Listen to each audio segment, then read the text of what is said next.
How did an empire that stretched across 3 continents keep everything running smoothly for centuries? Well, Rome didn't just conquer the world with its legions, it conquered it with logistics. Imagine moving armies, feeding cities, building roads, all without modern technology. Yet Rome thrived. Let's dive into the genius behind the machine that made Rome unstoppable, its logistics. The famous phrase, "all roads lead to Rome," wasn't just a metaphor, it was literal. Rome built a mind-blowing network of roads, covering more than 250,000 miles at its height. These roads connected every part of the empire, from the far reaches of Britain to the deserts of Egypt. But the real genius? Military mobility. Roman roads were straight, durable, and designed for fast travel. Armies could move at record speed across vast distances, which is why the empire was so hard to attack. Trade and communication. Goods flowed smoothly from the provinces into the heart of the empire. News, official orders, and letters could travel quickly, maintaining control over far-flung regions.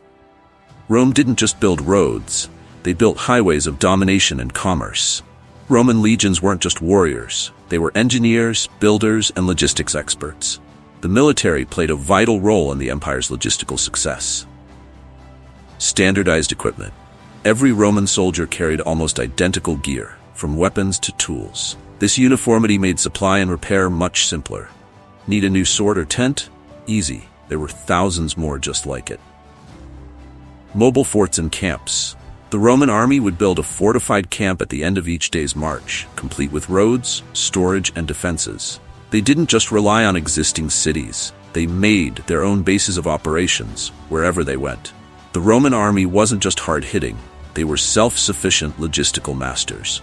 One of the biggest challenges of any ancient empire was feeding its population, and the Roman Empire's population was enormous, up to 70 million people at its height. The secret? The grain supply. Egypt, the empire's breadbasket.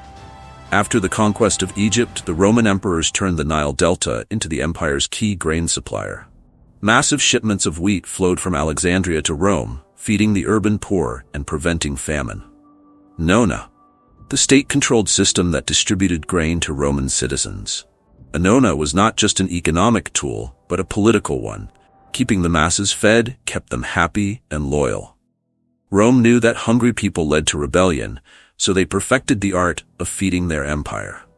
When it came to water management, Rome's engineers were nothing short of miraculous.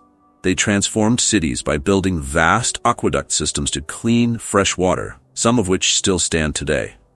Aqueducts. Spanning hundreds of miles, these stone marvels carried water from distant sources into cities. They could transport up to 300 million gallons a day, allowing massive public baths, fountains, and homes to stay supplied. Sanitation. Romans also built complex sewage systems, like the Cloaca Maxima, one of the earliest sewer systems. This focus on hygiene was a critical factor in keeping cities livable and avoiding disease. Without water, cities couldn't grow, and without sanitation, they couldn't stay healthy. Rome's water engineering was the foundation of urban success. Logistics on land was one thing, but keeping control of the vast Mediterranean, the lifeblood of Roman trade, required a powerful navy. Pax Romana by sea.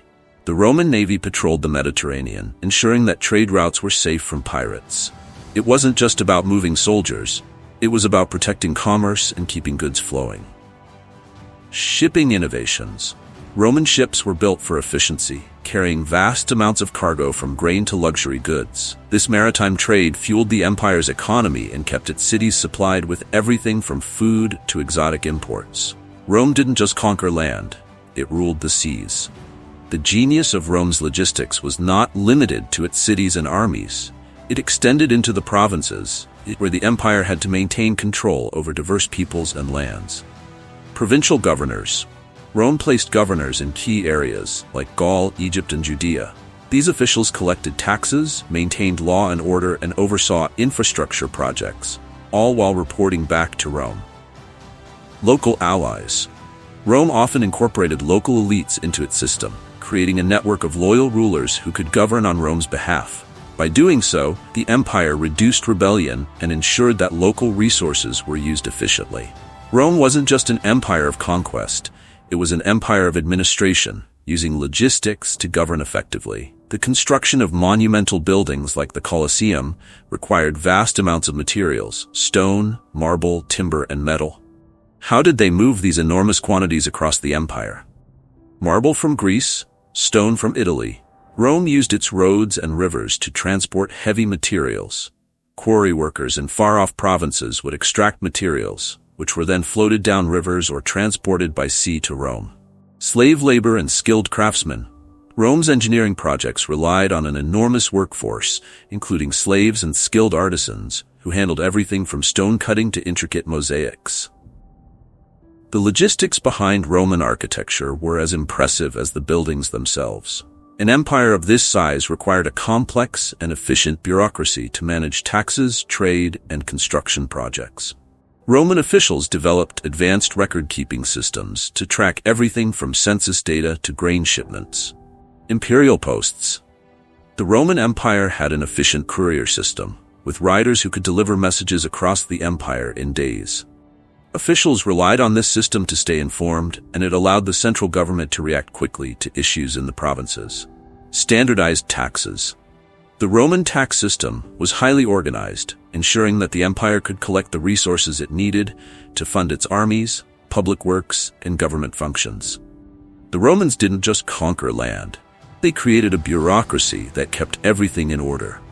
The Roman Empire's success wasn't just because of its armies or its conquests. It was because of its logistical genius. From the roads that carried legions across continents, to the aqueducts that kept cities hydrated, to the grain shipments that fed millions, Rome built an empire on efficient, organized logistics. And there you have it. The secret to Rome's endurance was more than brute strength. It was logistical brilliance that made the empire last for centuries. If you enjoyed learning about Rome's genius, don't forget to hit that subscribe button and leave a comment below on what ancient empires you want us to explore next.